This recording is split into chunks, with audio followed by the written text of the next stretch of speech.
بسم اللہ الرحمن الرحیم۔ آج ہم آپ کو بتائیں گے کہ سب سے زیادہ صبر کرنے والے کون سے نبی ہیں۔ حضرت ایوب علیہ السلام سب سے زیادہ صبر کرنے والے نبی ہیں، جو کئی سال بیمار رہے اور انہوں نے اللہ تعالیٰ سے یہ دعا کی، وَأَيُّوبَ إِذْ نَادَىٰ رَبَّهُ أَنِّي مَسَّنِيَ الضُّرُّ وَأَنْتَ أَرْحَمُ الرَّاحِمِينَ۔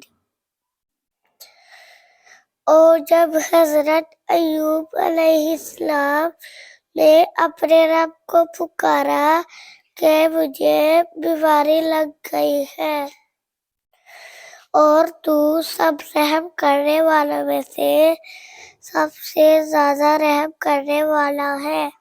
صدق اللہ العظیم۔